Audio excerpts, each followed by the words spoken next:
been a while since I've read anything out loud, so I've got a few things to read out loud. I'm on location, I'm in Norfolk, so I shall start reading things out loud.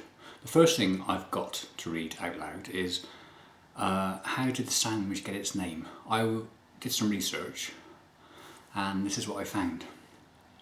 I've read this before, so wish me luck. It started with Richard III, Earl of Clubb, having some building work done in his estate. Only coffee. One of the builders who was working on laying his crazy paving was having a full English breakfast in the local tavern. Trouble was, he'd spent some time with a crumpet before he left home, so he wasn't feeling very hungry. As a result, he couldn't eat his bacon. He didn't want to waste the bacon or leave it for someone else, and he spotted the doorstop, funnily enough, stopping the door. In those days, bread wasn't much good after a day, so they used it to keep doors open, or in case of war, bulk baking was done and it was used in cannons. Even fresh, you had to soak it in broth before it could be digested. So he asked the delightful tavern waitress if she could cut a couple of slices off to put his bacon between. As he was a regular, she obliged him, although it did take quite a bit of effort and she had to get the workmate and hammer and bolster out to knock a couple of slices off the bread that was being used as a doorstop. However, she did manage to get the 2 slices, and he put his bacon between it so he could keep it for Emma. No, not another builder. Emma. She had already... insert sausage joke. I can't think of one, sorry. After a long walk to get to the estate, the builder was hungry again. He cracked a bag of sand to lay some more crazy paving and got his bacon protected by sliced doorstop out. And just at that moment, the Earl of Clubb, Richard, had come out to check on progress. He saw the sliced doorstop and bacon in the builder's hand and had to ask what he had. The builder thought he meant the bag of sand that he gragged and not the sliced doorstop. I've got to move down some lines. What was I? The builder who gragged the bag of sand in his hand and not the sliced doorstop with bacon between them in his hand. So he said, "Sandwich." The builder ate the 2 pieces of bacon between the bolstered slices of bread and used the slices to good effect in the crazy paving. The 3rd Earl of Clubb thought it was a shame that the bread couldn't be eaten as well, so set himself the task of creating bread that could be used in what he then called sandwiches. Because he thought the name had a certain ring to it, and it was named after him as well, of course. The Earl of Clubb did indeed develop bread that could be easily sliced and used in sandwiches. Unfortunately, he had a difficulty pronouncing his R's, which is why we now know them as sandwiches. And the sandwich. Sandwich. If the builder had have replied, "bag of sandwich," we could all be now eating bag of sandwiches. The fact that there is a club sandwich is just sheer coincidence, although it is at least some compensation for the Earl of Clubb. That's that one. What's next? Right. My next thing I haven't done for ages. I actually wrote this on the 16th of June 2012. Oh, cup and saucer. I read that pretty well, to be honest.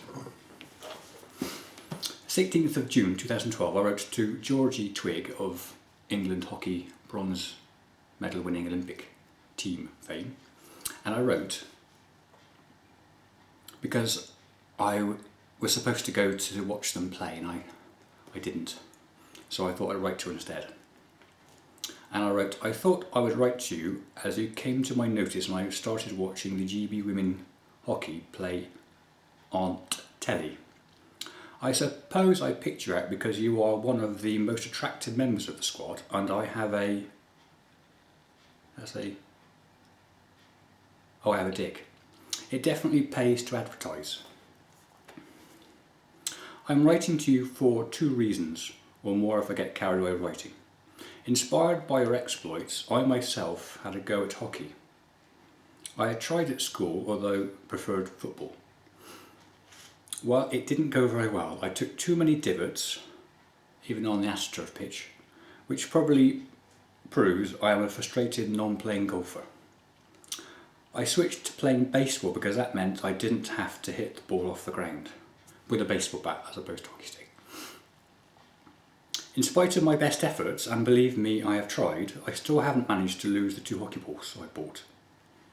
I have filmed myself playing hockey and baseball, although not yet with the hockey balls, and you can view that along with loads of other stuff on YouTube. I didn't quite try to lose the hockey balls, although I almost did, because I was playing against a fence and the holes were bigger than the ball, and so they went missing for a while. I did eventually find them. I must also apologise for not watching you play in the Investec hockey tournament. I bought tickets for Polly, my penguin, Polly Zest from the Tulips, and myself. However, she was concerned that she was going to drown or even be swept away by the wind.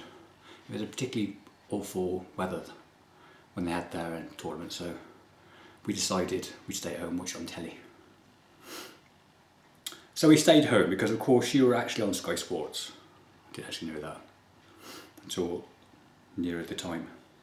We had hired a car as well. I do hope our absence didn't contribute to your loss. I'll best finish now. I hope you enjoy watching my videos, and more importantly, good luck for the Olympics.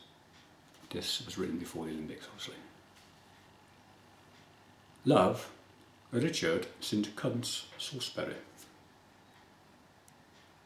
P.S. I am working to see if I can get sponsored by Drench, that's the juice dry drinking it, for my club-footed keepy-uppy world record attempts. And that's that. That's that one.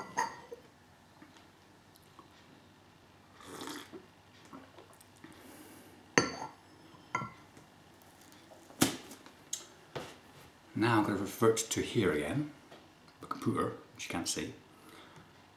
Control F, mouse.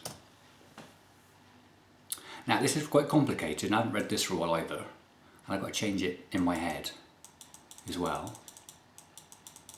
So this could, you need to concentrate with this one. Right there. This is a story, My Daughter and the Mouse. So there I was, enjoying another episode of You Been Framed with Kazakhstan My Bear, when Turkmenistan my dog walked in and pulled a face at Uzbekistan my parrot. While Uzbekistan was annoyed by that, so squawked loudly at Turkmenistan. That not only woke me from my sleep, it also frightened Kazakhstan, which resulted in it strangling me. In desperation to get it off me, I had no choice except to... Oh, I got the wrong story now.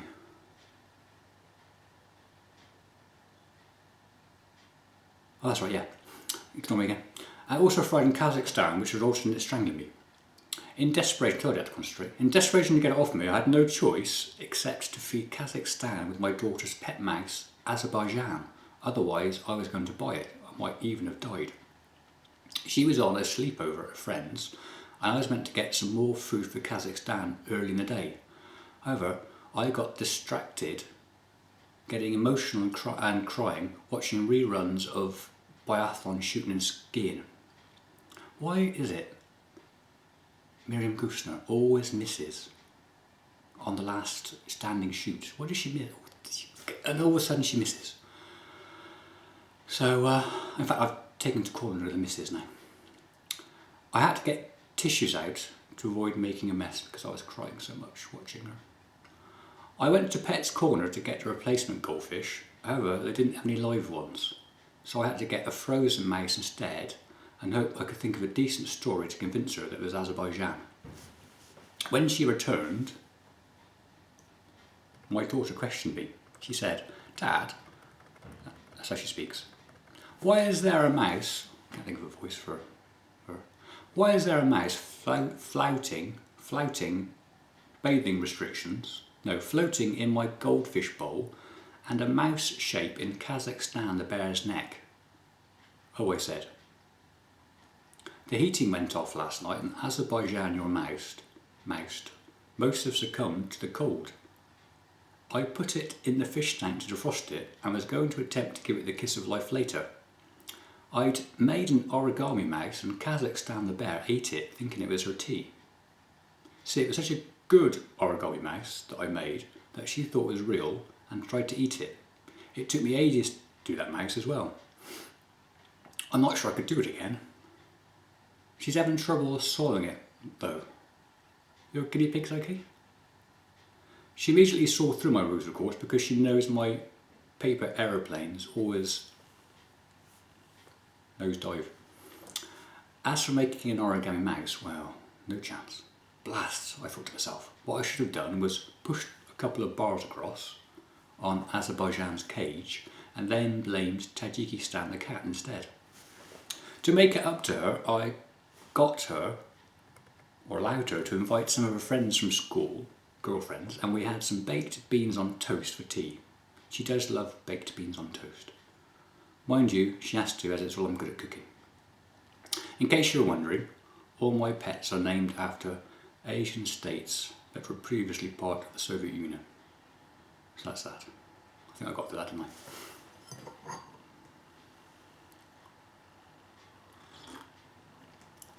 Finally, this is going to be even more complicated for me to try and achieve. I've written a letter to Tina Weirather, the downhill skier. I haven't written it yet. So here it goes. Dear Tina, I haven't written to a downhill wiggler skier before, so I thought I'd pick someone. And you've got to write your favourites, haven't you? And your name almost implies that I should write to you, Weirather.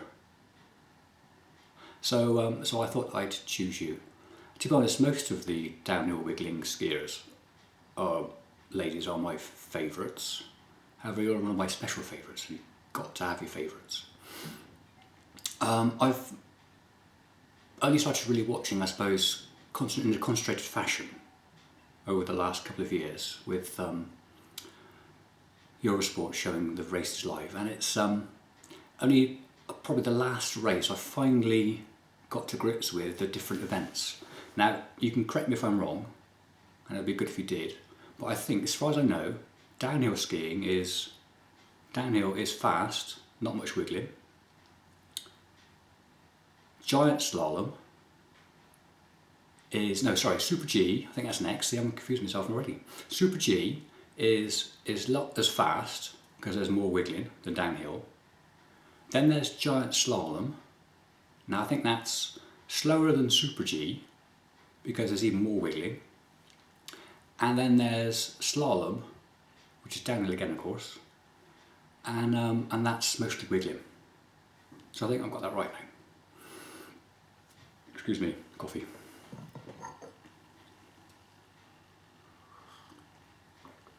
It's a shame the season has ended, because I won't see you again until, I think it's December, isn't it, next year. And congratulations on your win recently. I haven't done the research. I've been too busy looking through all this. I did watch it though, and it was very good to see you win. So good luck in the next season. Love, Richard St. Cunts Sauce Berry. Thank you.